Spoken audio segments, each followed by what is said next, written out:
Introducing On the Horizon, a podcast by Horizon Resources Cooperative, supporting farmers and ranchers across northwest North Dakota and northeast Montana.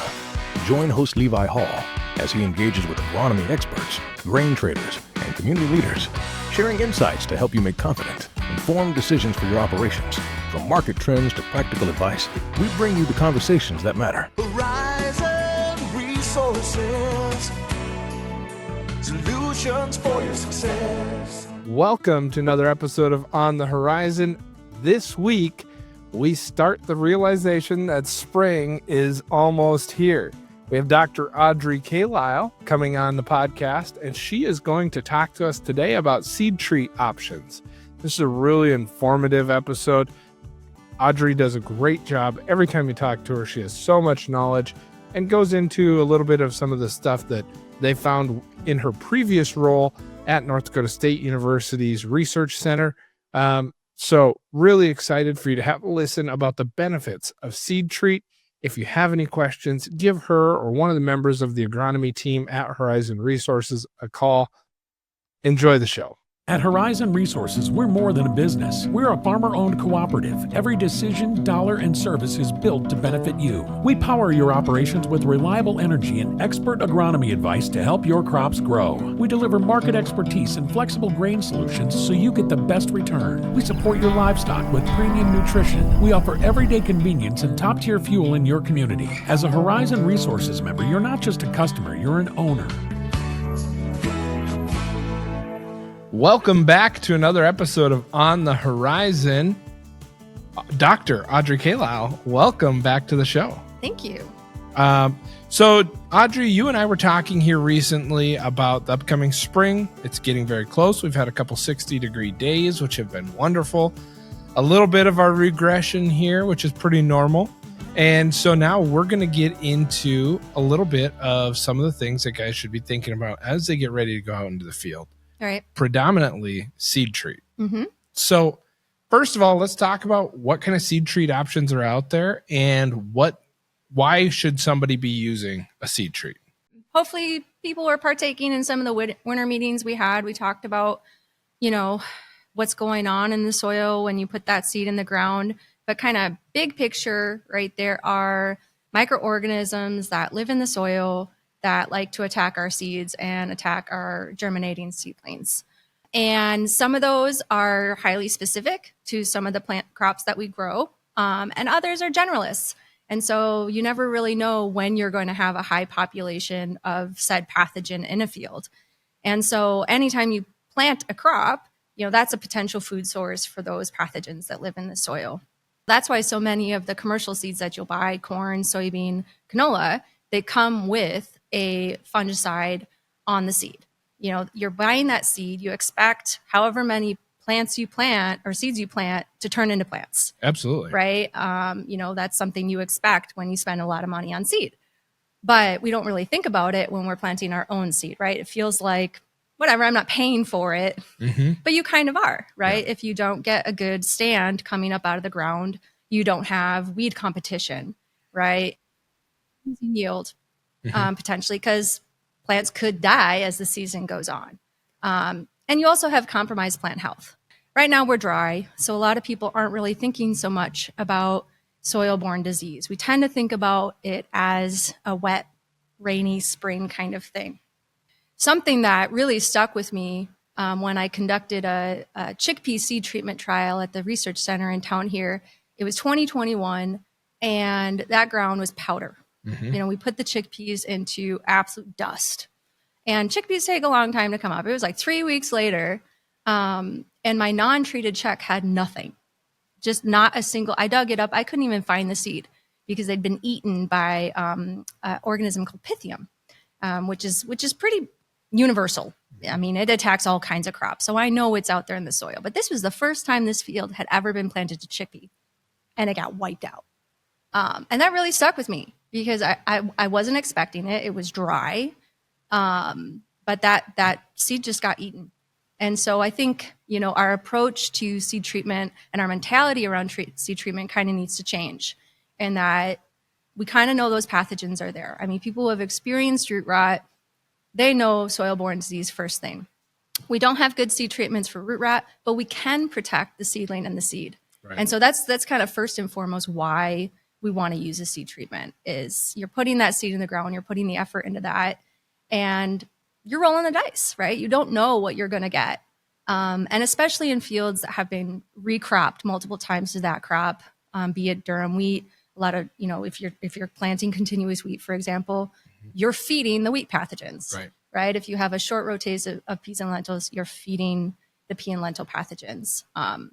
So that's kind of our logic with the seed treatment in terms of soil-borne disease.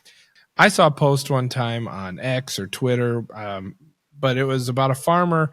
He had said that he was on an airplane and somebody asked him what he did.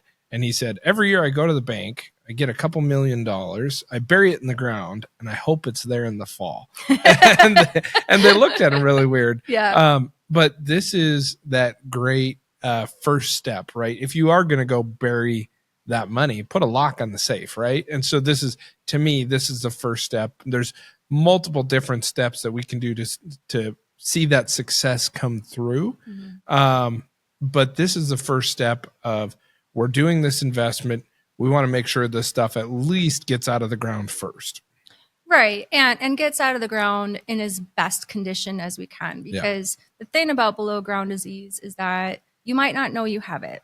And that's why root rot snuck up on people, right? Things looked fine. And all of a sudden, wow, half my field is dead. Well, it wasn't fine before that, but you're not digging up plants regularly. And when we're looking at potential drought, you have a damaged root system, that plant is going to be less able to take up whatever water is in the soil and take advantage of what limited rainfall we get.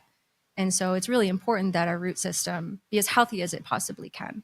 So when you're doing soil testing, are you able to test for some of these microorganisms, or is this something where the best approach is just using a seed treat as a shotgun approach rather than the rifle approach we've talked about in the past?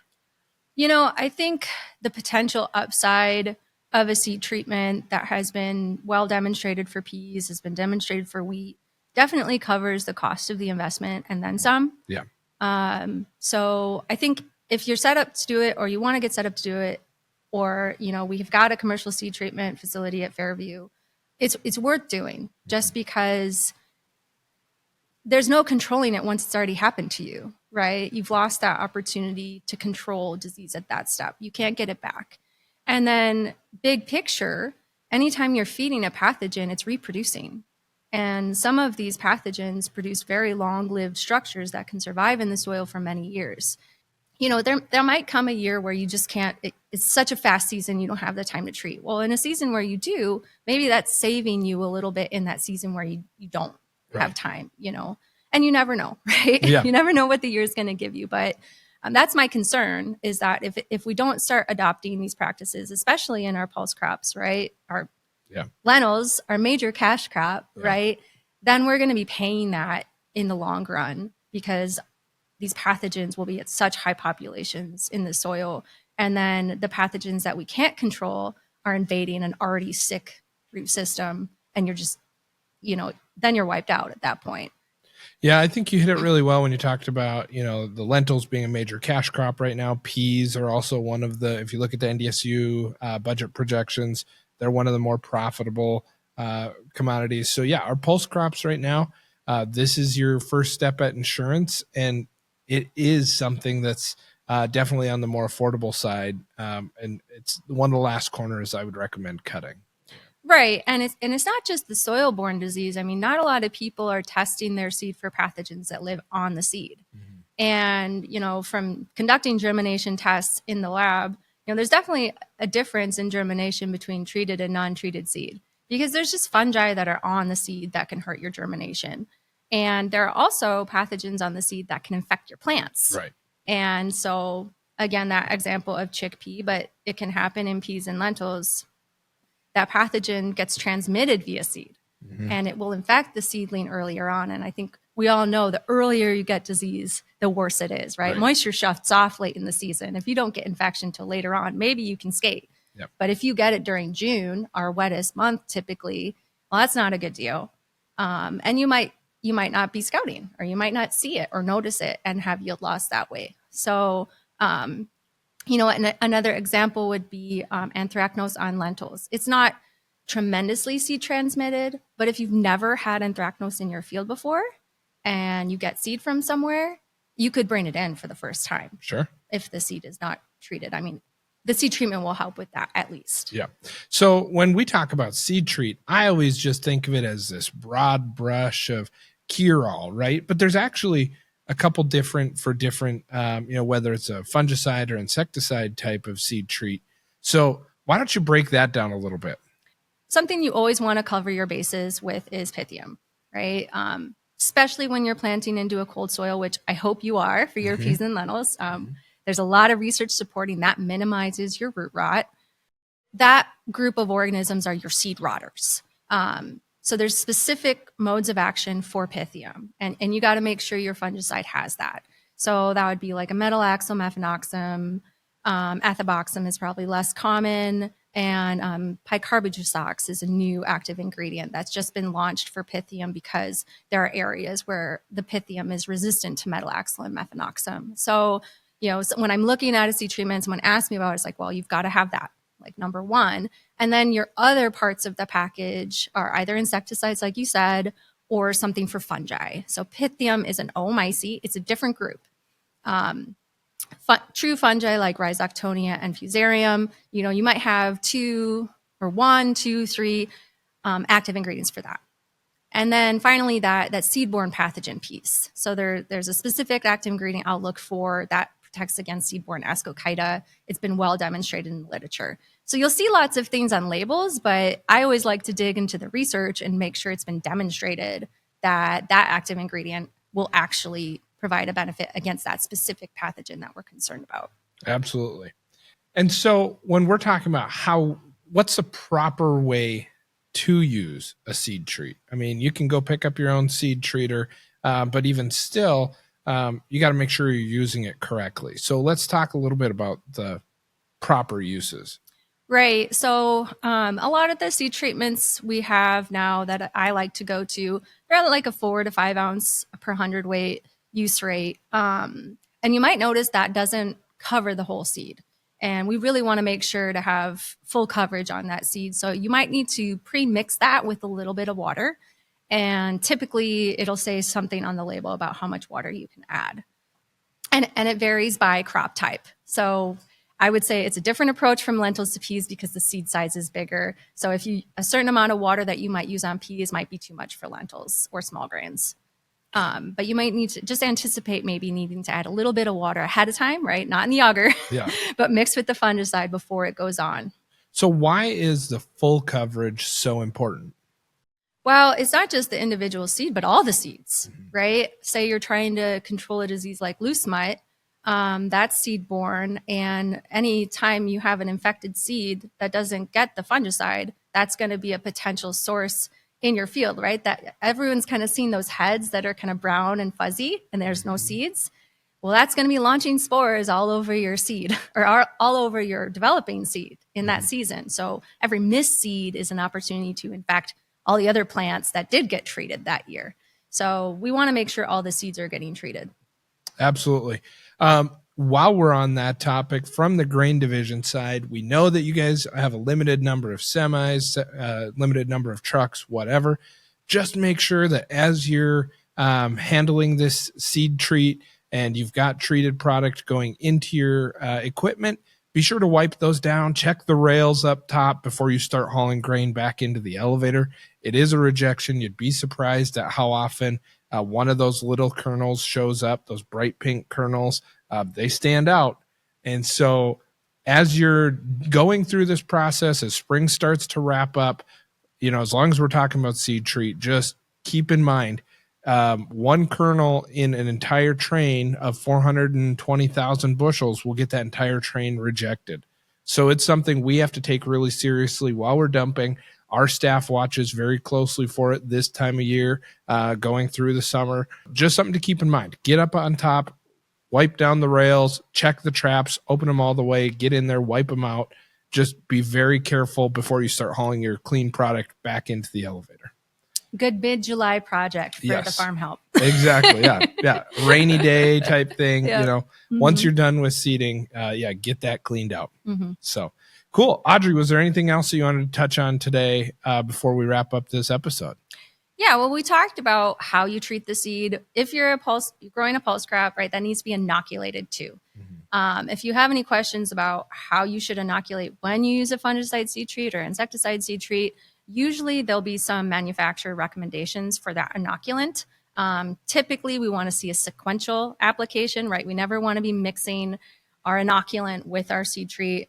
And there are some that are less compatible than others. So we're talking a liquid or a peat product that's going directly on your seed. A granular, you should be fine. So I wouldn't be worried about that. But usually there's a limited number of days after you put your seed treat and your inoculant on where it's still going to be viable and guaranteed. So I would just double check the inoculant label for that. Absolutely. Well, and if you have any other questions about the proper way to seed treat, if you want to go down to Fairview and have that staff, they are set up, they're ready to rock and roll. So if you want some help getting that seed treat applied to the seeds, give them a call, but call any one of our agronomy offices if you have any questions. If you've seen problems and you want to try and get out ahead of them, the best option is to just give somebody a call at one of our offices. Absolutely. Cool. Audrey, thanks so much for coming on this episode. My pleasure. Thank you for tuning in to On the Horizon. If our conversation today sparked your interest, make sure to subscribe to our podcast on your favorite platform. Stay connected by following @Horizon Resources Co-op on Facebook and Instagram and explore the world of agriculture with us. We're excited to continue bringing you real conversations with Horizon Resources industry partners, member owners, and employees, discovering more about your local neighbors and community friends. Until next time, keep looking towards the horizon. Horizon Resources, solutions for your success. This podcast is for informational purposes only and is not to be used or considered as an offer or a solicitation to buy or sell commodities. Horizon Resources does not make any representation, warranty, or guarantee as to the completeness, accuracy, timeliness, or suitability of any information contained within any part of this podcast. Horizon Resources does not accept any liability for any loss or damage, including without limitation loss of profit, which may arise directly or indirectly from use or reliance on such information. Whilst the information provided has been obtained from sources believed to be reliable, Horizon Resources does not attest to its accuracy or completeness. Horizon Resources reserves the right to change any source without restriction or notice. The information herein is indicative only and is subject to change.